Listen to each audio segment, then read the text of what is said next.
Welcome back. You're watching Creating Cooperative Kids, and I'm your host, Bill Corbett. One thing that frustrates us as parents of teenagers is that our parents would never have let us get away with the behavior we see from our own teens today. My wife and I have a 13-year-old at home, and we could not imagine having the liberty like she does to act toward our parents like she does to us. But we have to understand that the world has changed, and so has the modern day teen. This means that parents of teens must update their parenting skill set to be able to be a more effective parent. With me on the show today to define this modernized skill set is Dr. Anthony Wolf, a practicing clinical psychologist who has worked with adolescents for over 30 years and is the author of one of my favorite books on teens, Get Out of My Life, But First, Could You Drive Me and Cheryl to the Mall? Welcome back, Dr. Wolf. Nice to be here. Thanks for being here. Okay, so I want parents in this segment to understand how to characterize daily interaction. What are some characteristics of daily interaction that parents should be creating with their teens? What kind of qualities can a parent take on to learn to live with this modern teen? I think the one outstanding thing, and I guess this really is a bottom line in making a home with a teenager be a little nicer, is a fact, which is that the modern teenager, today's teen who is not afraid of their parents, if they're not getting their way, they will go on and on forever. And I mean forever. So no, I'm sorry, sweetheart, but I can't drive you over to your friend's house. It's really too late. But you understand, I have to go over to her house. You have to let me. You don't understand, I have to.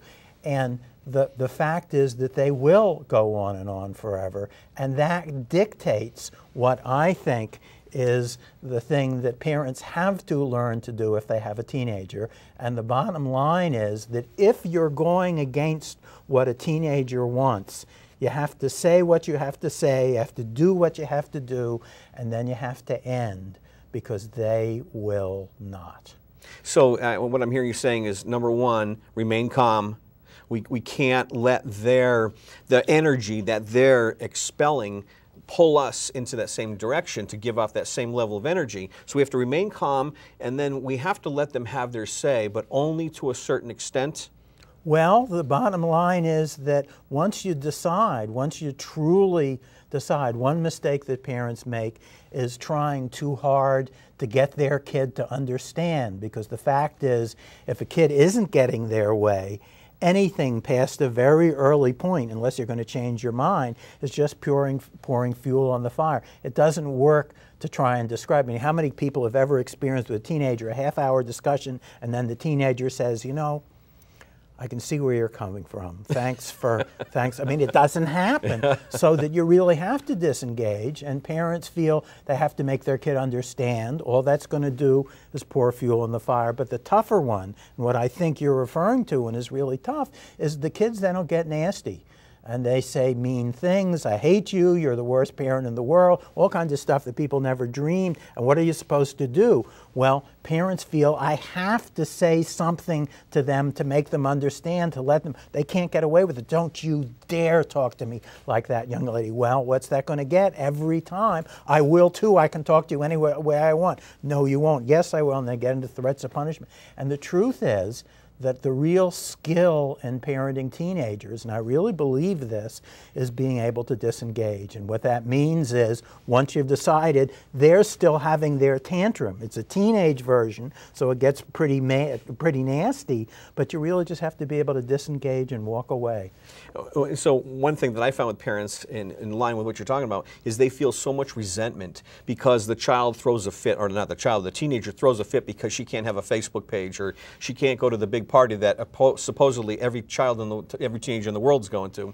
So, and then the parent feels resentment because they think about all the things I've done for you. I have gone into debt so you can have laptops and iPads and everything else, and you have the audacity to talk to me this way. Isn't that what kind of goes on? That's a wonderful example, because yeah, that is tough. I have done all this stuff for them, and they're really being so awful, which is why the stance, and I can't emphasize it enough, is if you're going to act, if you, my beloved teenage child, are going to act like a jerk, I take the position that, well, I don't have to hang around with you. I mean, what's more logical than if somebody is being unpleasant, why would I want to be with them or near them? And if you disengage, the kids will say, you're not listening to me, you have to listen to me, but I'm not listening to them to do all this abuse. And it really, it makes you feel much more like a parent, much more like you're in charge, rather than because anything you say, do you understand what we do for you?